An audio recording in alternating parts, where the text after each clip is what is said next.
Parmênides discordava das ideias de Heráclito, que dizia que o ser é a própria mudança. Assim, Parmênides faz oposição a Heráclito, afirmando que o ser nunca muda. Para o filósofo de Eleia, a mudança que conseguimos perceber por meio dos sentidos não nos revela como o ser realmente é. Portanto, não podemos confiar nos sentidos, mas devemos sim usar a razão para compreender como é o verdadeiro mundo. Se para ele era preciso usar a razão para compreender o mundo, então ele só se permitiu usar os recursos da própria razão para afirmar suas ideias. Para isso, fez uso de uma ferramenta aparentemente conhecida, a lógica. Aparentemente, porque quase sempre o significado da palavra lógica é utilizado de maneira equivocada no dia a dia. Por exemplo, é comum ouvir a seguinte frase: Você gosta de fulano de tal? Mas é lógico que sim. Nessas frases, temos o uso da palavra lógica como sinônimo de coisa óbvia. Porém, como veremos, uma situação lógica implica em uma exigência muito maior. Não há nada de lógico em se gostar de alguém. Esse acontecimento não passa e nem precisa passar pela exigência da lógica para ser autêntico. Parmênides foi o primeiro filósofo a usar a lógica de uma maneira mais consciente e decisiva. Podemos ver, num verso do poema chamado Sobre a Natureza, o grande princípio da filosofia de Parmênides. O ser é e não pode não ser. O não ser não é e não pode ser de modo algum. O que quer dizer? Quer dizer que o ser é e deve ser afirmado dessa maneira.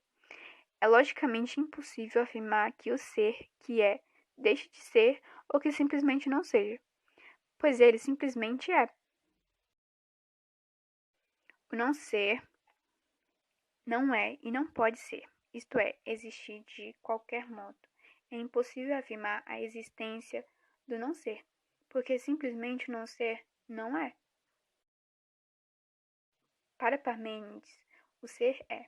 Dessa afirmação lógica tira-se uma compreensão do mundo, e é por isso que a contribuição de Parmênides foi a lógica, baseada na ontologia, porque por meio desse raciocínio podemos perceber como o ser realmente é. Ou seja, pensar e ser são a mesma coisa.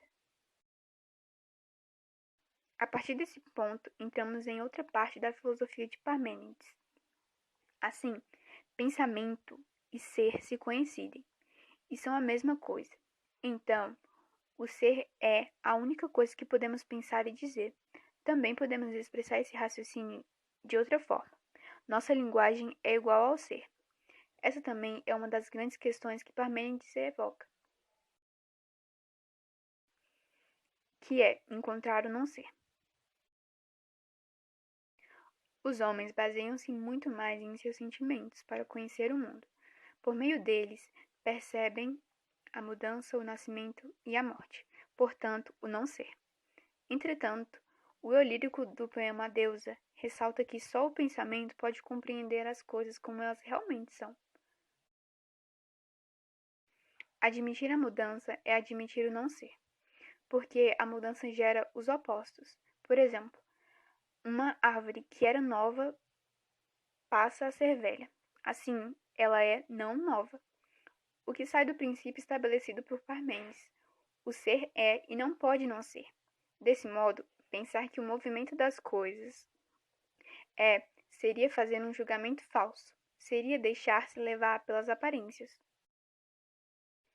Mesmo que o hábito nascido de muitas experiências humanas fosse o ato de pensar e acreditar que o não ser é, devemos usar o pensamento para encontrar a verdade, que simplesmente corresponde ao fato de que o ser é e não pode não ser.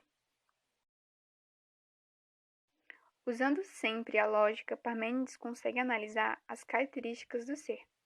Vejamos quais são elas. O ser é e deve ser. A. Imóvel. Ele não muda, portanto, é imutável. Como dissemos, se ele não mudasse, seria o não ser de si mesmo. Como a nossa árvore que um dia é semente e outro dia é não semente.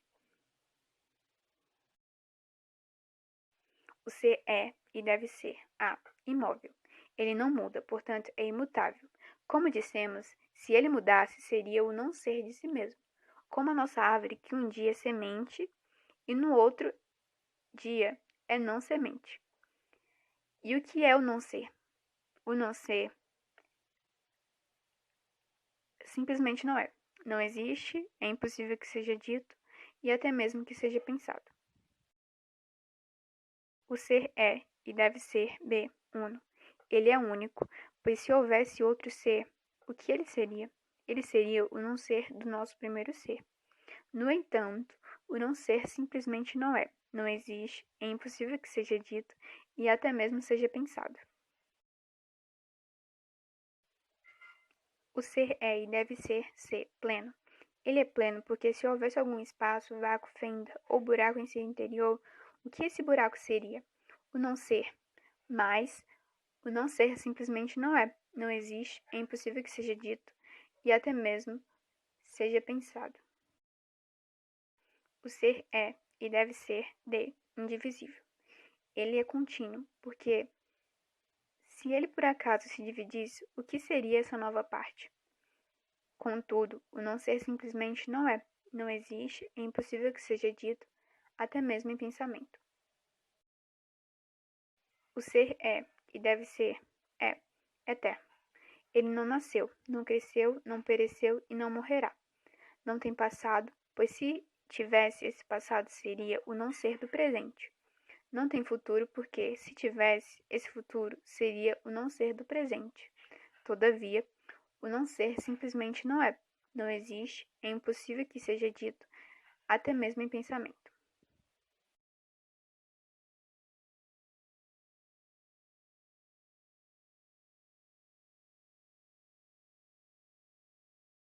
Um questionamento pode surgir ao se analisar essas características do ser. O ser não seria também infinito? A resposta para essa pergunta é não.